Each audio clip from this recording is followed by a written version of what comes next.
नमस्कार। इससे पूर्व मैंने प्रयोगात्मक बोल के अध्ययन के तहत प्रक्षेप के संदर्भ में, रिमोट सेंसिंग रिलेटेड और प्रयोगात्मक भूगोल में सांख्यिकीय विधियों का किस तरह से उपयोग किया जाता है, उसके संदर्भ में मैंने काई स्क्वायर का वन सैंपल टेस्ट और टी टेस्ट के संदर्भ में वीडियो शेयर किया था। आज मैं काई स्क्वायर का मल्टीपल सैंपल में किस तरह से इसकी गणना की जाती है, उसके संदर्भ में अपने विचार व्यक्त करूंगी। काई स्क्वायर ये स्टैटिस्टिकल टेस्ट है, सांख्यिकी टेस्ट है और ये जो टेस्ट है इसके द्वारा हम जो ऑब्जर्व डेटा है जिसको प्रेक्षित बारंबारता कहते हैं और एक्सपेक्टेड जो प्रत्याशित डेटा है उसकी इसमें तुलना की जाती है कि किस प्रकार से इससे डिफर है। जब हम काई स्क्वायर के द्वारा हम टेस्ट करते हैं तो काई स्क्वायर जो है ना अवलोकित और प्रत्याशित बारंबारता के अंतरों की वर्गों की प्रत्याशित आवृत्तियों पर अनुपात का योग कहलाता है। Chi square is the sum of the ratio of squared differences between observed and expected frequency to expected frequency. Chi square के जो टेस्ट से हमें पता चलता है कि अवलोकित और प्रत्याशित जो बारंबारता का अंतर केवल संयोग के कारण नहीं है बल्कि नल हाइपोथेसिस के गलत होने के कारण होता है। जब हम काई स्क्वायर टेस्ट करते हैं तो सबसे पहले हम हाइपोथेसिस की टेस्टिंग करते हैं, नल हाइपोथेसिस बनाते हैं कि जो हमारे दो एट्रीब्यूट्स हैं, जो हमारे जो दो मल्टीपल जो सैंपल में करेंगे तो हम इस समय दो सैंपल का ले रहे हैं कि जो दो सैंपल्स हैं, दो एट्रीब्यूट्स हैं, उनमें जो सहचर है वो वास्तविक और प्रत्याशित जो आवृत्तियां हैं उनकी अंतर के शून्य होने के कारण है और ये जो दोनों जो गुण हैं, दोनों गुणों का जो अंतर है वो आपके उनके स्वातंत्र की जांच की जाती है कि वो आपके इंडिपेंडेंट है। अगर आपकी नल हाइपोथेसिस होगी, दोनों नल हाइपोथेसिस में जैसे ही आपका ए है, ए की हम ले रहे हैं और बी की ले रहे हैं, तो इन दोनों में अगर आपका कोई अंतर नहीं होगा तो ये दोनों जो है ना वो आपके एट्रीब्यूट्स आपके इंडिपेंडेंट होंगे, ए और बी। अगर दोनों में अंतर है तो ये दोनों आपके इंडिपेंडेंट नहीं होंगे। तो इनके रिलेशन की बात की जाती है कि इनके बीच में सार्थक संबंध है या नहीं है। इसके बाद जब हम ये नल हाइपोथेसिस बना लेते हैं तो नल हाइपोथेसिस बनाने के बाद हम लोग एक्सपेक्टेड जो प्रत्याशित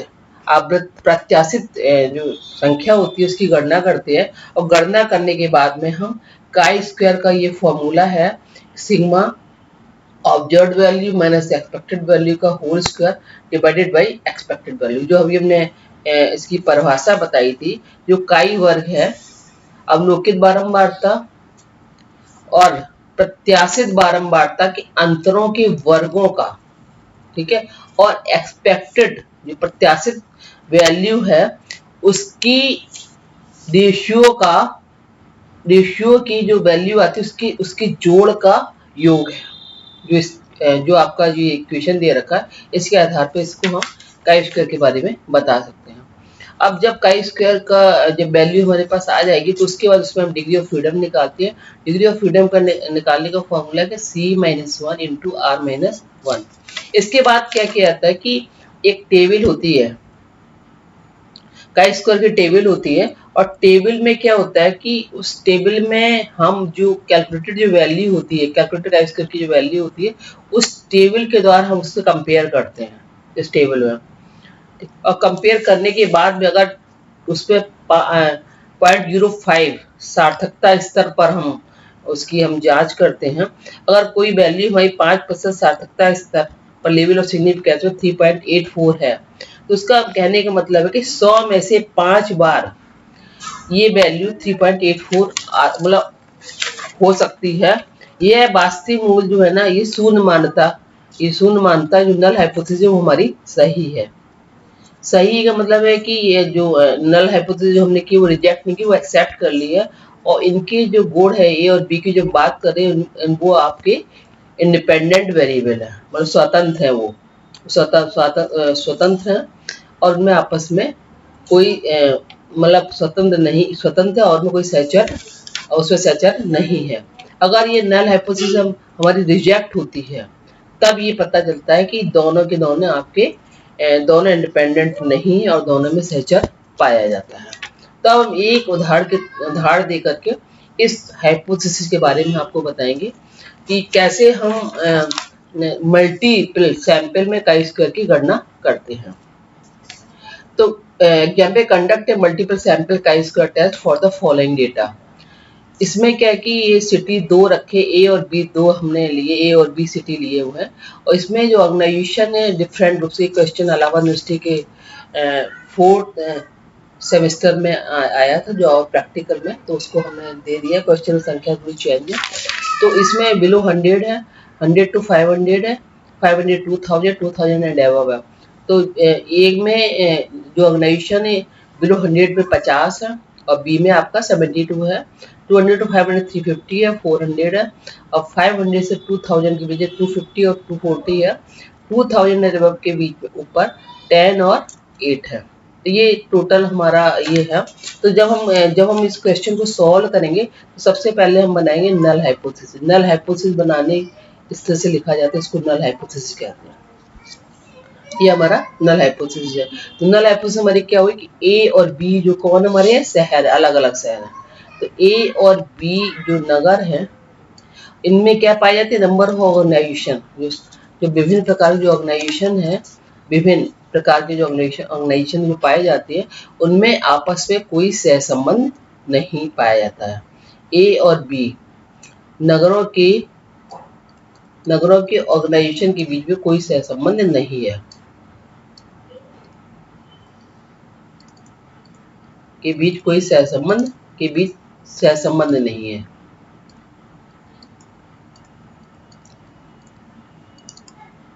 इसके बाद इसमें हम डिग्री ऑफ फ्रीडम की गणना करेंगे।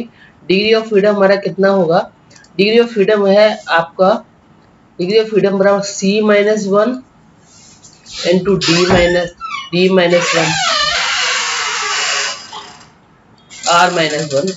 C - 1 R - C हमारे C मतलब कॉलम 1 2 3 और 4 कॉलम, ये आपका टोटल है। तो ये 4 कॉलम है, तो 4 कॉलम है, C 4 - 1 हो गया, और रोज कितनी है 1 और 2, तो 2 - 1 हो गया।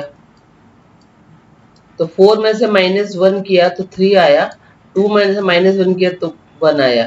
तो जो हमारा डिग्री ऑफ फ्रीडम है 3 पे जो वैल्यू आई, क्रिटिकल वैल्यू आएगी 7.82। तो 7.82 हम उससे देखेंगे, जो ये आपकी टेबल दे रखी है, टेबल में ये वैल्यू दे रखी है 7.81। तो ये डिग्री ऑफ फ्रीडम 3 है, और यहाँ पे ये आपका लेवल ऑफ सिग्निफिकेंस 0.05 है। तो हमने बताया कि 0.05 का मतलब है, 0.05 का कहने का मतलब है 7.81 0.78, तो 100 में से 5 बार 7.81 आने की संभावना है, 90 बार, 95 टाइम्स नहीं है। तो ये इसका मतलब ये होता है, अगर आपकी वैल्यू जो कैलकुलेटेड वैल्यू है 7.81 से कम है, तो नल हाइपोथेसिस को एक्सेप्ट करेंगे, और अगर ये 7.81 से जो हमारी कैलकुलेटेड वैल्यू ज्यादा होगी, तो नल हाइपोथेसिस को रिजेक्ट करेंगे कि दोनों के बीच में सहसंबंध पाया जाता है, तो अल्टरनेट जो हाइपोथेसिस है उसको हम स्वीकार करेंगे। तो अल्टरनेट जो हाइपोथेसिस है उसका जो उसको इस तरह से लिखा जाता है H1 करके, अल्टरनेट हाइपोथेसिस किस तरह से लिखा जाता है। अगर हमारी ये रिजेक्ट हो जाएगी तो हम अल्टरनेट हाइपोथेसिस को स्वीकार करेंगे कि अगर ये वैल्यू हमारी जो कैलकुलेटेड वैल्यू होगी, अगर टेबल की वैल्यू से कम होगी, तो हम H0 हाइपोथेसिस, नल हाइपोथेसिस को एक्सेप्ट करेंगे। अगर हमारी टेबल की वैल्यू से अधिक होगी कैलकुलेटेड वैल्यू, तो हम H1 अल्टरनेट जो हाइपोथेसिस है उसको हम एक्सेप्ट करेंगे। अब इसका कैलकुलेशन कैसे होगा उसके संदर्भ में बता रही हूँ। तो ये क्वेश्चन को हमने यहाँ पे पूरा लिख लिया है, ये पूरा यहाँ पे लिखा हुआ है, बस एक लाइन यहाँ पे ऐड की है। ये टोटल है। इसी टोटल के आधार पर ये आपका हॉरिजॉन्टल टोटल के आधार पे और वर्टिकल टोटल के आधार पर ही एक्सपेक्टेड वैल्यू की गणना की जाएगी। एक्सपेक्टेड वैल्यू की जो गणना की जाती है इसी के आधार पर की जाती है। जो हमारी वास्तविक जो आवृत्तियां दे रखी हैं इनका जब हम हॉरिजॉन्टल टोटल करेंगे और वर्टिकल टोटल करेंगे, इसके आधार पर हम प्रत्येक की गणना करेंगे, मतलब जो एक्सपेक्टेड वैल्यू क्या हो सकती है। अब क्या करना है कि एक्सपेक्टेड वैल्यू निकालना है कि सबसे पहले हम एक्सपेक्टेड वैल्यू निकालेंगे। तो हमने क्या किया कि इसको जो 50 72 को जोड़ दिया 122 आया, 350 400 जोड़ा 750 आया, 250 में 240 को जोड़ा 490 आया, 10 में 8 जोड़ा 18 आया। और वर्टिकल ऑलरेडी क्वेश्चन में दे रखा है, ये हॉरिजॉन्टल आपका ऑलरेडी क्वेश्चन में दे रखा है कि 50 350 250 को जोड़ेगा 660 आएगा, और इसको 660 और 720 जोड़ेंगे 1380 आएगा। अब प्रत्याशित बारंबारता निकालने के लिए हमने एक ये जो टेबल है बनाई गई है, इसके आधार पर प्रत्याशित बारंबारता निकाली जाएगी। जैसे ये दे रखा है a बाई अपॉन n, आपकी वैल्यू ये आपकी हर एक ये जो ना आपका बदलता है। a का मतलब है ये वाली वैल्यू, a का मतलब है ये वाली वैल्यू, ये आपकी a की वैल्यू यहाँ पे है इसमें, ठीक है। तो a बाई की वैल्यू मतलब ये वाली वैल्यू 660, ये आपकी बाई की वैल्यू है। तो a बाई अगर इस वैल्यू को निकालना है तो 122 इंटू 660 डिवाइडेड बाई इसको n 1380 से डिवाइड करेंगे तो ये वाली वैल्यू आ जाएगी। ये वाली वैल्यू तो हमने इस पे देखो कैलकुलेट किया है। तो 122 इंटू 660 डिवाइडेड बाई 380 यहाँ पे लिखा हुआ है। इसके बाद अगला जो स्टेप है, अगर हमें इसकी वैल्यू कैलकुलेट करनी है, यहाँ की वैल्यू कैलकुलेट करनी है, तो इसकी वैल्यू क्या दे रखी b, तो ये 750, इसकी वैल्यू अगर हमें निकालना है तो 750 में इस कॉलम में 750 ये टोटल आ रहा है, और इसी में जो हॉरिजॉन्टल लाइन में 660 आ रहा है, इंटू 660 आ जाएगा और डिवाइडेड बाई 1380। तो हमने यहाँ पे ये इसमें लिखा है ये 750 इंटू 660 डिवाइडेड 1380। अब इसके बाद अगर थर्ड का निकालना है, इसका 250 का निकालना है, तो 250 का यहाँ पे देखेंगे वर्टिकल में कौन सा 490 आएगा, तो 490 लिखेंगे। और ये आपका यहाँ पे हॉरिजॉन्टल आपका 660 आएगा, तो 660 से इसको मल्टीप्लाई करेंगे और 1380 से हम इसको डिवाइड करेंगे। इसको हमने इससे डिवाइड किया तो मेरी वैल्यू इस कॉलम की आ जाएगी। और इस कॉलम की वैल्यू एक्सपेक्टेड वैल्यू की निकालनी है, तो इसका हम देखेंगे ये वर्टिकल कितना, ये वाला देखेंगे कॉलम का टोटल कितना है 18 है, और इसका टोटल कितना, रो का टोटल कितना 660 है, तो 18 में 660 को मल्टीप्लाई करेंगे और 1380 एन इससे हम डिवाइड कर देंगे 1380 से। इसी प्रकार से अगर हमें 122 का निकालना है, इसका 72 का निकालना है, तो 72 का यहाँ पे कितना आएगा आपका 122 आएगा। इसकी हम उस पे जाएंगे रो का, तो 720 आएगा, 122 इंटू 720 डिवाइडेड बाई 380, ये हमने यहाँ पे लिख रखा है, देखिए 120 इंटू 720 डिवाइडेड बाई 380।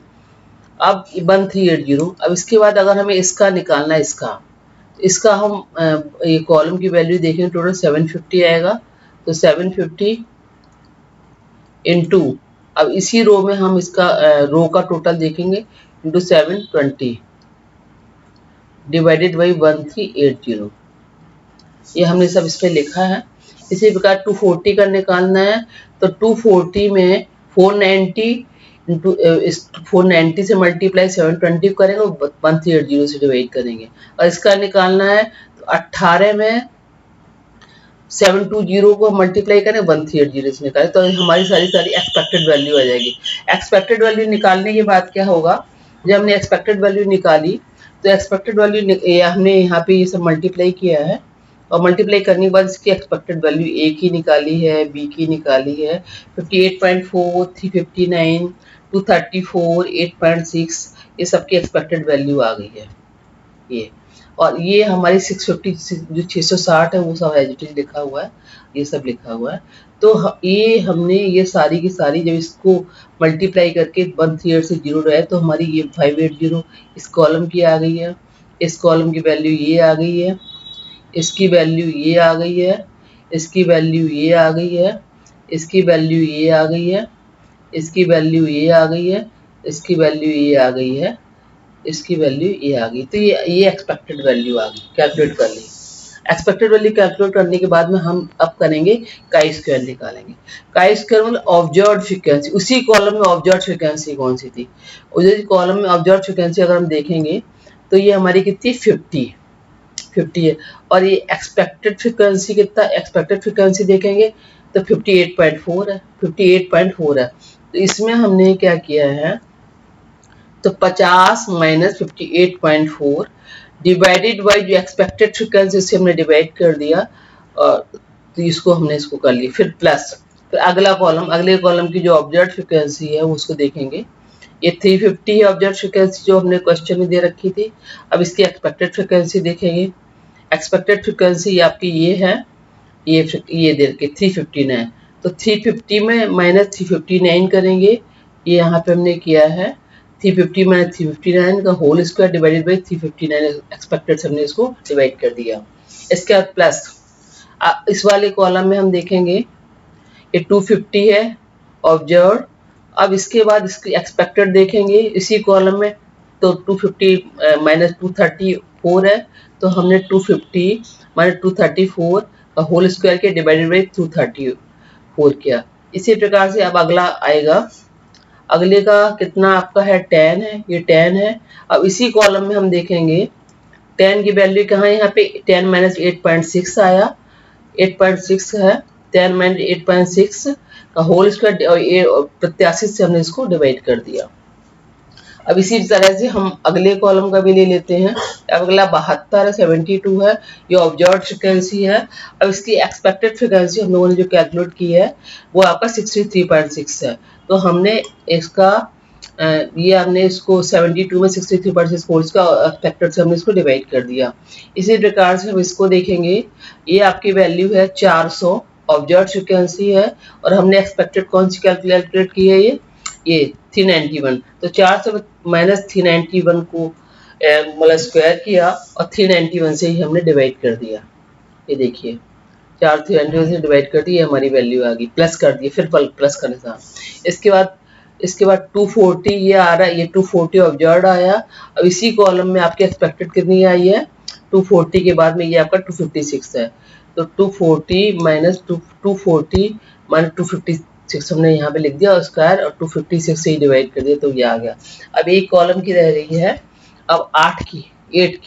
अब 8 की वैल्यू कितनी आई है आपकी, 8 माइनस 9.4 का होल स्क्वायर डिवाइडेड बाई 9.4 हमने इसको यहाँ पे किया है ये, और ये उसको फिर हमने ये सारी वैल्यू कैलकुलेट कर करके इसकी वैल्यू 1.21 ये आई है, इसकी वैल्यू 0.23 ये आई है, इसकी वैल्यू 1.09 ये आई है, इसकी वैल्यू 0.23 ये आई है, इसकी वैल्यू 1.11 ये आई है, इसकी वैल्यू ये आई है, इसकी वैल्यू ये आई है, इसकी वैल्यू टोटल आया 5.29। अब ये 5.29 हमने निकाल लिया। इसके बाद रोज हमारी 2 है इसमें, तो 2 माइनस 1 कर दिया। कॉलम हमारे कॉलम है मतलब जो 4 कॉलम क्वेश्चन में देखेंगे 4 कॉलम है, तो ये 4 1 2 3 4 ये टोटल इसको नहीं हम लेंगे, ये 4 कॉलम है। तो हमने इसमें 4 माइनस 1 कर दिया, तो 1 इंटू 3 बराबर आपका आया 3। तो अब हम इस टेबल में देखेंगे कि 5 पॉइंट डिग्री ऑफ फ्रीडम 3 है और 0.05 साक्षरता स्तर है। तो हम क्या करेंगे, हमने इस टेबल को थोड़ा सा और वो कर दिया, ये टेबल है, तो ये 3 आपका डिग्री ऑफ फ्रीडम है, 3 ऑफ डिग्री ऑफ फ्रीडम यहाँ दिख रहा है, और ये 0.05 लेवल ऑफ सिग्निफिकेंस, ये लेवल ऑफ सिग्निफिकेंस है यहाँ पे। लेवल ऑफ सिग्निफिकेंस हमने बताया था क्या मतलब होता है, लेवल ऑफ सिग्निफिकेंस का मतलब होता है कि 100 में से 5 बार इस वैल्यू के आने की संभावना है 7.81, 95 बार आने की संभावना नहीं है, तो 7.81 ये वैल्यू आई है। अब अगर हम इसको देखेंगे, ये 7.81 आया, तो 7.81 अगर ये वैल्यू आई है तो हमारे जो कैलकुलेटेड वैल्यू 5.29 है। तो टेबल की वैल्यू से जो कैलकुलेटेड वैल्यू है क्या आपकी है, कम है। टेबल की वैल्यू से कैलकुलेटेड वैल्यू कैसी है, कम है। अगर टेबल की वैल्यू से कैलकुलेटेड वैल्यू कम होती है, टेबल की वैल्यू से कैलकुलेटेड वैल्यू कम होती है, तो नल हाइपोथेसिस को रिजेक्ट करेंगे। तो क्या लिखोगे, चूंकि जो परिकलित मान कितना है, डिग्री ऑफ फ्रीडम 3 है, तो डिग्री ऑफ फ्रीडम 3 पर जो कैलकुलेटेड वैल्यू है, कैलकुलेटेड वैल्यू का मान कितना है, कैलकुलेट 5.29 है, कैलकुलेटेड वैल्यू 5.29 है, जो कि काई स्क्वायर की टेबल की वैल्यू 7.81 है, जो हमने अभी देखा था 7.81, काई स्क्वायर की टेबल 7.81, काई स्क्वायर टेबल 7.81 से कम है, अतः नल हाइपोथेसिस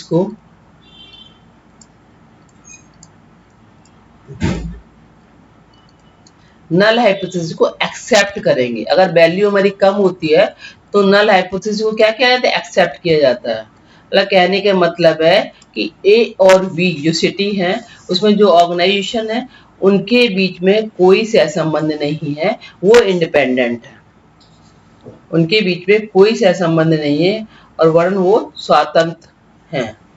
कहने का मतलब है अगर ये वैल्यू, अगर ये 5.29 7.81 से अगर वैल्यू 7.81 वैल्यू से अगर ये वैल्यू अधिक आती तो हम नल हाइपोथेसिस को रिजेक्ट करते।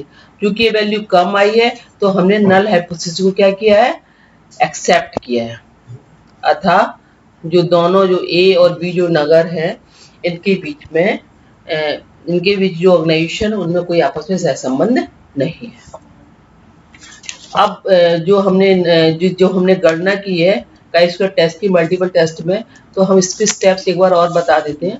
पहले क्या करना है कि ये हमारा क्वेश्चन है, ठीक है। क्वेश्चन करने के बाद हम नल हाइपोथेसिस को फॉर्म करेंगे, डिग्री ऑफ फ्रीडम निकालेंगे। डिग्री ऑफ फ्रीडम निकालने के बाद में क्या करेंगे कि जो ये इसको उसका वर्टिकल टोटल करेंगे, पूरा कॉलम का, प्रत्येक कॉलम का टोटल करेंगे, और हॉरिजॉन्टल ऑलरेडी है। करने के बाद फिर एक्सपेक्टेड वैल्यू निकालेंगे। एक्सपेक्टेड वैल्यू निकालने का हमने बता दिया था, इसका कॉलम का टोटल इसकी और रो का जो टोटल है इसे मल्टीप्लाई करना है, जिस कॉलम का निकालना है, और नंबर एन से हमें डिवाइड करना है। तो इस प्रकार से हम हर एक रो का कॉलम का हम वो निकाल लेंगे, एक्सपेक्टेड वैल्यू हर वैल्यू की, हर एक की निकालेंगे। निकालने के बाद हम उस पर ये हमने एक्सपेक्टेड वैल्यू का निकाला कि एक्सपेक्टेड वैल्यू कैसे हमने निकालेंगे, तो हमने प्रत्येक एक्सपेक्टेड वैल्यू निकाल ली है। और निकालने के बाद में फिर हम इस फॉर्मूला को अप्लाई करेंगे, काई स्क्वायर टेस्ट क्या होता है, ठीक है। काई स्क्वायर टेस्ट क्या होता है, काई स्क्वायर बराबर ओ माइनस ई का whole square divided by E. O का हो गया ऑब्जर्व फ्रीक्वेंसी, ई का हो गया एक्सपेक्टेड फ्रीक्वेंसी का whole square divided by expected frequency. तो हमने ये काई स्क्वायर का हमने इसको किया, काई स्क्वायर सिग्मा है ना बराबर, ये हमने इसको काई स्क्वायर बराबर इसको हमने सिग्मा को कर दिया है, और ये टोटल हमने इसको सब टोटल किया, टोटल वैल्यू आई 5.29। और फिर इसके बाद हमने टेबल की वैल्यू से इसको कंपेयर किया, तो कंपेयर करने से ये वैल्यू 5.29 कम है। इसलिए जो ए और बी नगर हैं, उनकी ऑर्गेनाइजेशन की भी जो संगठन, उनमें आपस में कोई सहसंबंध नहीं है। Thank you.